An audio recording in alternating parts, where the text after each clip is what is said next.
नमस्कार दोस्तों, Indian haunted stories में आप सभी का एक बार फिर से स्वागत है। अब तक आपने सुना कि राजन की माँ और पत्नी राजन के पास आने के लिए रवाना हो जाती है और राजन से मिलने माया आती है। उसके हाथ में दुर्गा माँ की मूर्ति होती है जो वो राजन को दे जाती है। फिर माया राजन के करीब आती है। राजन माया को महसूस करता है कि अचानक दरवाजे की घंटी बजती है। राजन जब दरवाज़ा खोलता है तो वह सुन रह जाता है। उसके पैरों तले ज़मीन खिसक जाती है। कौन था आखिर दरवाजे पर जिसको देखकर राजन का यह हाल हो जाता है? ये सब हम आपको इस एपिसोड में बताएंगे, तो चलिए कहानी को एंड तक ज़रूर सुने। राजन ने जब दरवाज़ा खोला तो सामने माया खड़ी थी। राजन भले ही हिल नहीं पा रहा था, पर उसका दिमाग बहुत तेज काम कर रहा था। सैकड़ों ख्याल उसके दिमाग में आ रहे थे। माया तो अंदर थी। माया अंदर है तो यह कौन है? अगर ये माया है तो वो कौन थी? बाहर खड़ी माया राजन को देखती है और बोलती है, मिस्टर राजन, मिस्टर राजन। राजन को ऐसा लगा जैसे उसे किसी ने थप्पड़ मारकर होश में लाया हो। राजन एकदम चौंक कर बोलता है, जी मिसेस माया। राजन फुर्ती से पीछे मुड़ता है देखने के लिए कि जो पीछे है वह कौन है, पर वहाँ कोई भी नहीं था। यह कैसे हो सकता है? यही तो थी, अभी मिसेस माया मेरे करीब थी। मैंने उन्हें महसूस किया, पर अब वहाँ कोई नहीं है। माया बोलती है, मिस्टर राजन, मैं यहाँ देखने आई थी। मेरी बताई हुई बातों को कितनी गौर से समझ रहे हैं आप? पर आपने तो बिल्कुल भी गंभीरता से नहीं ली मेरी बातों को। खैर, आपको मैंने एक माताजी की मूर्ति दी थी, वो आपने रख ली ना? राजन बोलता है, हाँ मिसेस माया, मैंने मूर्ति रख ली है, वही टेबल पर है। और राजन ने पलट कर देखा, वहाँ कोई मूर्ति नहीं थी। माया बोलती है, मिस्टर राजन, वहाँ कोई मूर्ति नहीं है। राजन बोलता है, ऐसा कैसे हो सकता है? मैंने मूर्ति वहीं तो रखी थी। मूर्ति कहाँ चली गई? माया बोलती है, कोई बात नहीं, आपने जल्दबाजी में घर में ही कहीं रख दी होगी, आप भूल गए होंगे। खैर, कल आपकी पत्नी और माँ आ रही है ना? राजन बोलता है, जी, कल मेरी माँ और मेरी पत्नी निधि आ रही है। माया बोलती है, ठीक है मिस्टर राजन, मैं चलती हूँ अब। माया वहाँ से चली जाती है, पर राजन अभी भी उन्हीं में उलझा हुआ था। राजन खुद से ही सवाल किए जा रहा था जिनका उसके पास कोई जवाब नहीं था। माया अगर बाहर थी तो अंदर कौन था? और अगर माया अंदर थी तो बाहर कौन था? क्या मैं माया जी के बारे में बहुत ज़्यादा सोच रहा हूँ? क्या उनके यहाँ ना होते हुए भी मैं उन्हें महसूस कर रहा हूँ? यह सब गलत है। मैं शादीशुदा हूँ और माया जी भी सम्राट परिवार की महिला है। यह सोचते हुए राजन के दिमाग में ख्याल आता है कि उन्होंने जो उसको मूर्ति दी थी वह मूर्ति कहाँ गई। वह सोचता है कि मैंने टेबल पर ही रखी थी कि फिर अचानक से घंटी बजती है। राजन दरवाज़ा खोलता है। बाहर पीहू खड़ी थी। राजन बोलता है पीहू से, पीहू, तुम इतनी रात को यहाँ क्या कर रही हो? पीहू बोलती है, अंकल, मैंने आपको बहुत ज़रूरी बात बतानी थी। जो ये माया आंटी है ना, जो अभी आपके घर आई थी, इनसे थोड़ा बच के रहिए, थोड़ा दूर रहिएगा इनसे। यह आंटी आप और हमारी जैसी नहीं है। राजन बोलता है, हमारी जैसी नहीं मतलब? पीहू बोलती है, अंकल, माँ कहती है कि ये किसी और दुनिया की है, किसी और दुनिया से आई है, इसीलिए इनसे थोड़ा बच के रहिएगा। राजन ने पीहू की बात को गंभीरता से नहीं लिया। राजन मन ही मन सोचने लगा कि बच्ची है, माँ ने कुछ भी कह दिया और यह अपनी माँ का विश्वास करती है। पीहू का दिल रखने के लिए राजन ने यूं ही कह दिया, ठीक है पीहू बेटा, तुमने जो कहा मैं ध्यान रखूंगा। थैंक यू बेटा, पर इतनी रात को तुम घर से बाहर मत निकला करो, अपना ध्यान रखा करो। पीहू मुस्कुराते हुए वहाँ से चली जाती है। सोचते सोचते काफ़ी रात हो जाती है। राजन का सर चकराने लग जाता है। राजन ने सोचा कि कल माँ और निधि को लेने जाना है, आराम भी जरूरी है, सो जाता हूँ। राजन गहरी नींद में सो जाता है। राजन के बगल में माया लेटी हुई थी। राजन ने देखा कि वह एक ही टक ही उसे घूरे जा रही थी। राजन घबरा गया, उसका शरीर पसीने से भीग गया, उसकी सांसें तेज चलने लगी और वह एक झटके से नींद से उठा।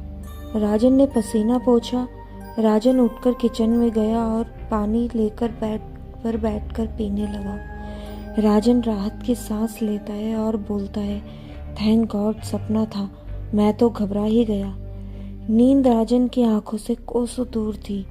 राजन को समझ नहीं आ रहा था कि वह अब क्या करे, इसीलिए वह किताब पढ़ने लगा और किताब पढ़ते पढ़ते उसे कब नींद आ गई उसे पता ही नहीं चला। राजन की जब आंख खुली तो उसने घड़ी की तरफ देखा तो सुबह हो चुकी थी। निधि और माँ को आने में अभी वक्त था और स्टेशन लगभग 1 घंटे की दूरी पर था। तो राजन मन ही मन सोच रहा था।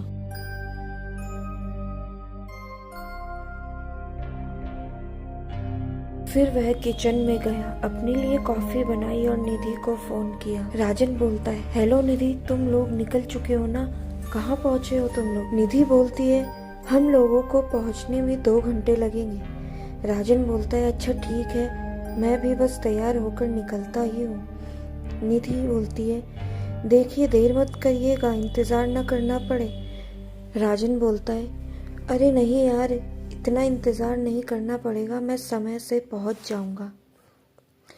कॉफी पीकर फ्रेश होने चला जाता है राजन। उसके बाद तैयार होकर स्टेशन के लिए निकल गया। राजन रेलवे स्टेशन पहुंच चुका था। निधि की ट्रेन आने में लगभग 20 मिनट थे। राजन वहीं बेंच पर बैठे बैठे इंतजार करने लगा। राजन के बगल में एक बुजुर्ग अंकल बैठे थे। अंकल बोलते हैं, पुत्र जी, समय क्या हो रहा है? तुझसे यह थे नए नए आए हो कि? राजन बोलता है, हाँ जी अंकल जी, मैं नया नया शिफ्ट हुआ हूँ, लगभग 1 महीना हुआ है मुझे यहाँ रहते हुए। अंकल कहते हैं, जी किस जगह शिफ्ट हुए हो पुत्र जी? राजन बोलता है, इसी शहर में अंकल जी, कांगड़ा में हुआ हूँ। अंकल जी बोलते हैं, बढ़िया है, कौन से मोहल्ले में रहते हो? राजन बोलता है, नूरपुर। अंकल जी राजन से थोड़ा दूर हटकर बैठे।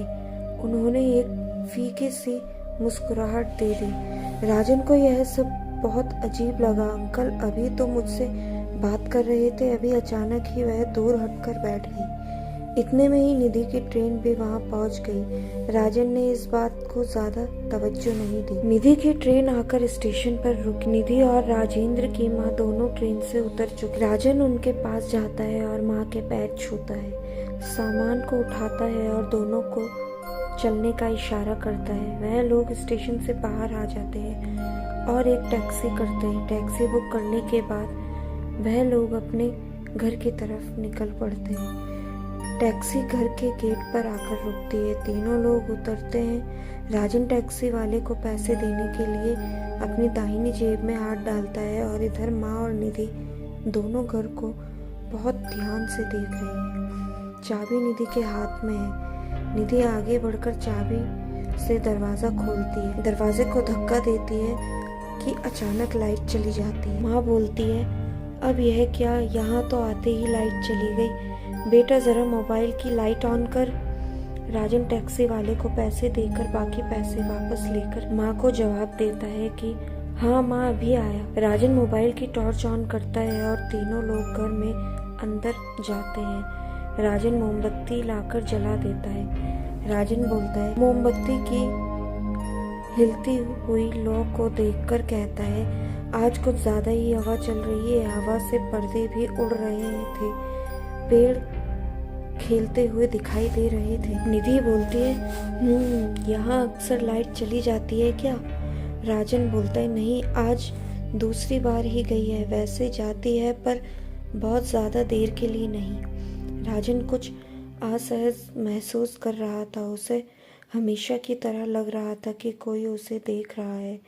यहाँ आने के कुछ दिन बाद से ही राजन को महसूस होने लगा जैसे कि कोई नजरें हैं जो उस पर है। जब भी इस घर के अंदर दाखिल होता है, राजन इधर उधर देखने लगा। राजन को ऐसा करते देख निधि ने उससे पूछ ही लिया, क्या हुआ? राजन ने जवाब दिया, कुछ नहीं, ऐसे ही। सब लोग थके हुए थे, इसीलिए राजन ने रास्ते से ही कुछ खाने के लिए पैक करा लिया था। माँ और निधि दोनों फ्रेश होकर आए थे। सब लोगों ने साथ बैठकर खाना खाया। थके होने के कारण निधि और माँ सोने चली गई। राजन वहीं बैठा। शाम हो चुकी थी। निधि थोड़ा सा घर से बाहर टहलने के लिए निकली। मंदिर देखकर निधि खुश हो गई। वह आगे भी टहल रही थी तो वह मिसेस माया से टकरा गई। माया बोलती है, आप मिसेस निधि है ना, राजन की वाइफ? निधि बोलती है, या राइट, मैं राजन की वाइफ हूँ।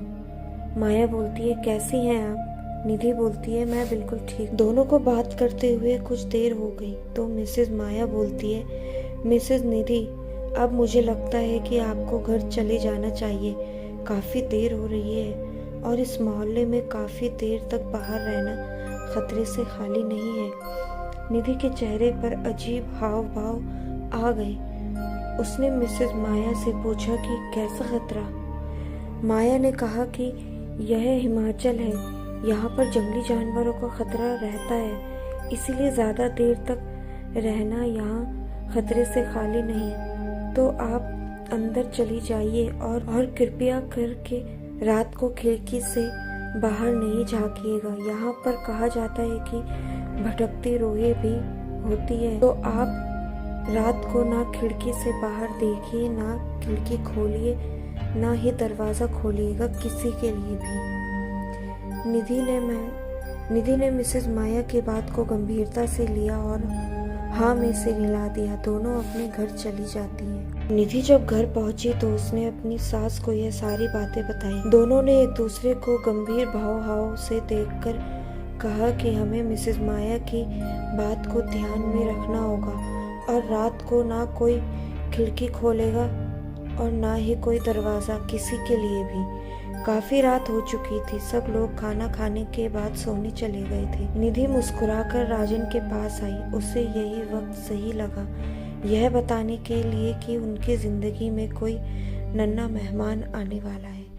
निधि ने राजन का हाथ अपने पेट पर रखा और मुस्कुरा दी। राजन भी जैसे समझ गया, मुस्कुरा कर उसने हाँ में सिर हिलाया तो निधि ने भी हाँ में सर हिला दिया।